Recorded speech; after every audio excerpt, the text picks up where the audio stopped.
Hi, my name is Gareth. I'm a student currently studying at the University of the Sunshine Coast. As a pre-service teacher, I understand that computers are becoming more and more an important part of the modern day classroom.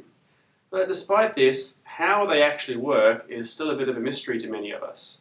So what I'm going to do today is to try and give you a bit of a look into the mysterious inner workings of the modern computer. And then I'm going to try and give you some ideas about how you can teach these same concepts to your students.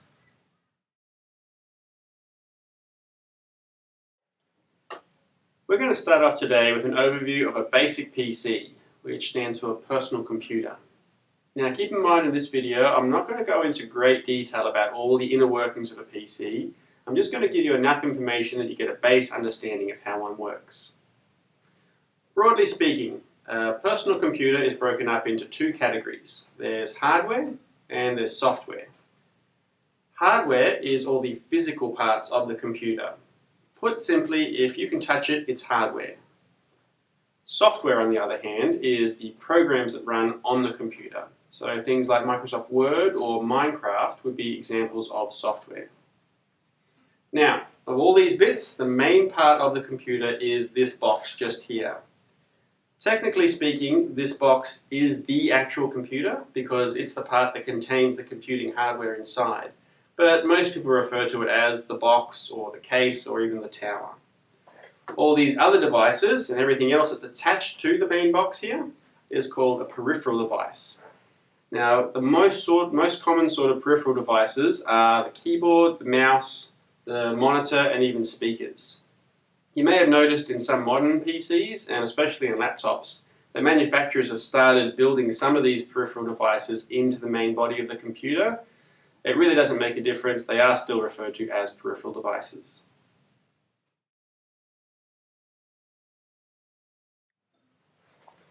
So the simplest way that I know of to explain how a PC works is to think of it in terms of input and output devices. Now, input devices are any of the devices that take a command from the user, that's you and me, and send it into the computer. So a keyboard is a good example of an input device. The user wants to type something, so they press a key on the keyboard, that gets translated into an electronic signal and sent into the computer. A mouse works very similarly. The user moves the mouse, which gets translated into an electronic signal and sent into the computer. Other sorts of input devices would be things like microphones, scanners, game controllers, and webcams. Output devices, on the other hand, are things that take information from inside the computer and send it out, usually in a way that humans can understand. So the most common sort of output device that you'd probably be familiar with is the monitor. The monitor takes these signals from inside the computer and sends them out as a series of images for you. Other sorts of output devices would be things like speakers and also printers. So since the PC is basically just a series of input and output devices, the job of the internal components then is to receive these input commands, translate them, calculate them, do whatever is required, and then send them out to an output device for you.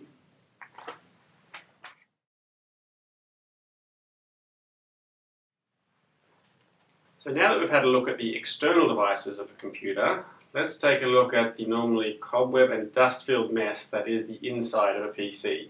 Now, I have to point out while I'm getting this ready for you, this is actually my kids' PC, so when they get home from school this afternoon, I think I'm going to be in a little bit of trouble for having pulled it apart.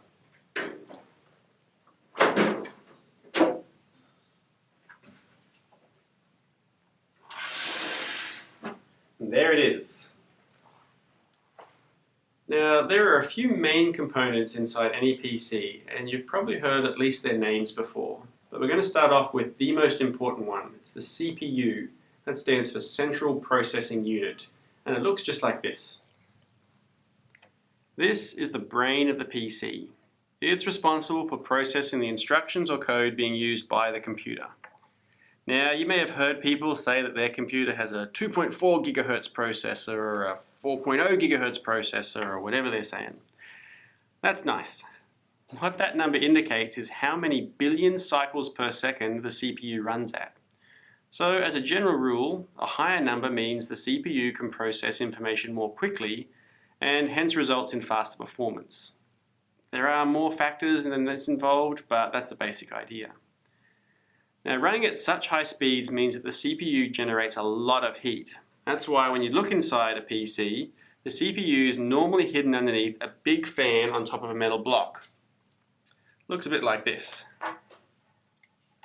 Now that's called a heatsink. Its job is to draw heat away from the CPU so it doesn't cook itself. The fan is there to help dissipate the heat from the heatsink. Now it's interesting to note that any modern computing device has a CPU of some sort in it.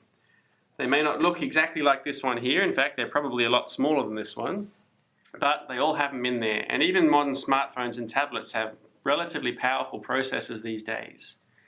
Since these devices are too small to put a giant fan like this in, the companies that make them have to walk a fine line between making them powerful enough that they'll run what you want them to run, while not generating too much heat.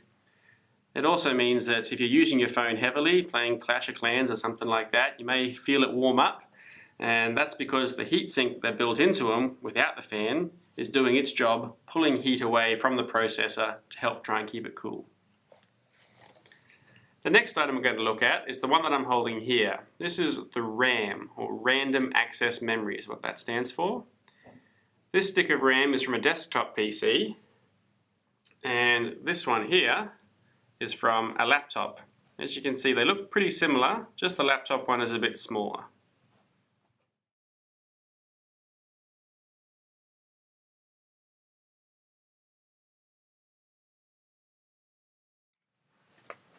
Now you've probably heard a little bit about RAM in your life already. In fact, you've no doubt had a salesman at one time or another say to you, "Oh, this machine's got more RAM, so it goes faster."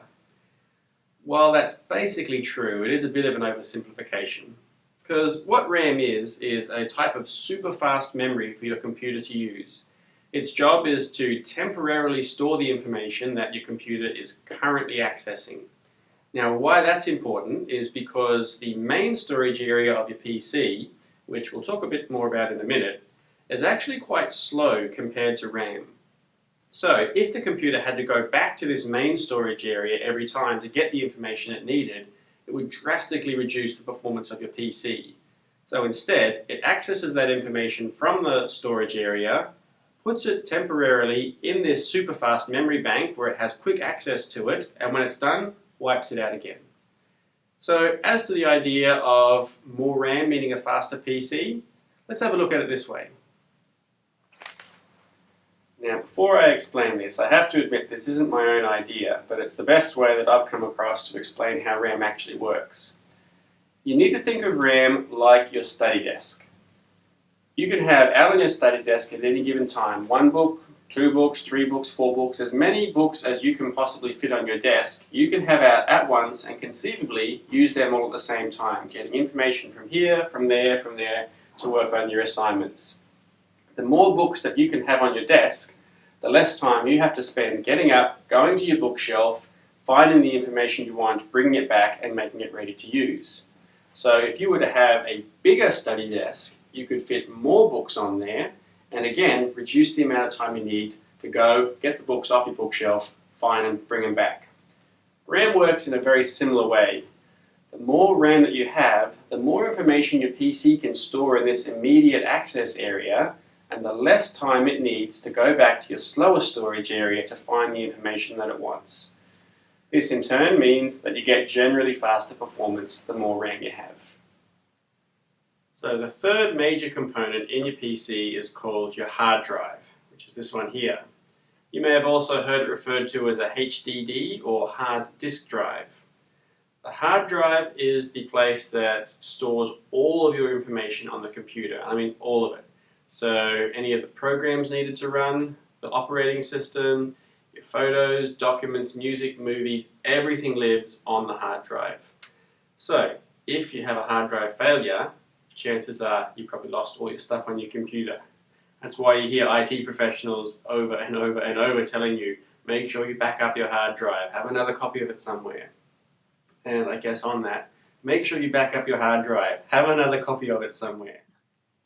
A traditional hard drive works just like an old record player, for those of you who can remember what they are. Inside is one or more metal discs called platters that spin between 5,400 and 10,000 times per minute. As they spin, a little arm flickers backwards and forwards across the platters, finding and retrieving information from the areas it's stored on the disc, or conversely writing the information to the disc. Now both laptops and desktops have used this same technology for many years, with laptop hard drives like this one tending to be smaller in size and spinning slower so that they use less power. However, many new computers are using a different sort of storage device these days called a solid-state drive, or SSD. The difference between an SSD and a traditional hard drive is that instead of having the spinning platter, like the traditional hard drive has, an SSD has no moving parts, and instead is full of memory chips, like you would find if you cracked open a USB flash drive. The main advantage of an SSD is that it's significantly faster than a traditional hard drive. This means that your documents can get retrieved and opened faster, your programs will open faster, and even your startup and shutdown times for your computer all happen significantly faster. The drawback to an SSD tends to be with price. They are more expensive than a traditional hard drive, and they also tend to have a smaller storage capacity. In terms of look, most SSDs look very much like a laptop hard drive. The main difference being that they are a bit lighter because they don't have those metal platters inside. The final internal component that I wanted to show you today is physically the biggest one and probably the one that you'll notice first when you open the computer, and that's the motherboard. The motherboard or main board is what connects all the other bits of your computer together. The CPU and RAM both slot directly into the motherboard in specialized connectors, while other devices such as your hard drive or your DVD drive connect via cable to these connectors down here. The motherboard also can include slots for other sorts of computer components such as video cards or network cards, which can give your computer extra capabilities. The other important thing that the motherboard does is determine what sort of connectors your PC has. Almost all the plugs on the back of your computer are connected directly to the motherboard. As for the color, well, that pretty much doesn't mean anything. It's just the manufacturer trying to make an oversized circuit board look pretty. So, that's it. The basics of how a PC works. Now, as each of you are going to be primary school teachers, you may find yourself having to explain these same concepts to your classes at some point. If the way that I've explained them to you today doesn't work for you, then here's another couple of ideas for ways that you can help teach these concepts to your kids.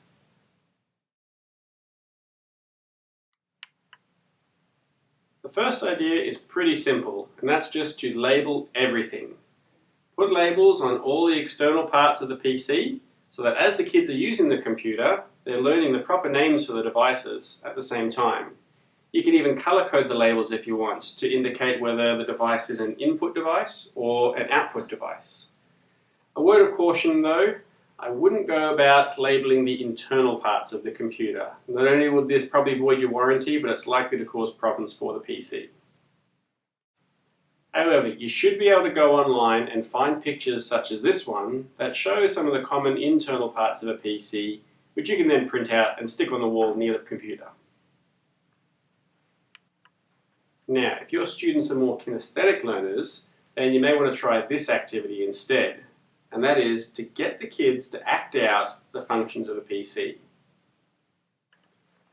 How this works is you need to assign each of the students the role of one of the components of a PC.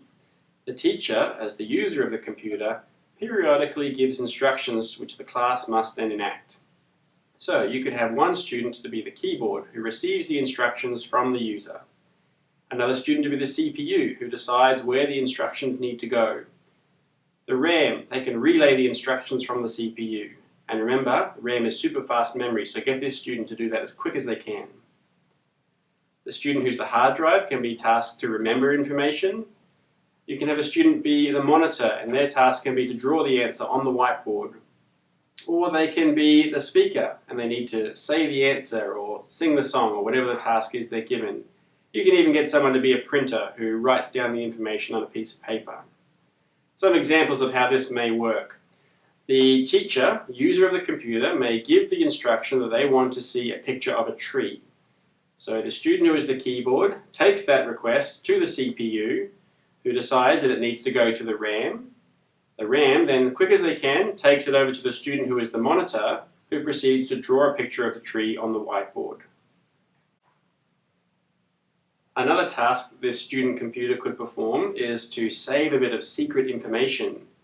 So again, the keyboard student takes it to the CPU student, who gives it to the RAM, who then takes it to the hard drive, whose job it is to remember that information until the end of the activity. You can expand on this concept as far as your imagination would take you.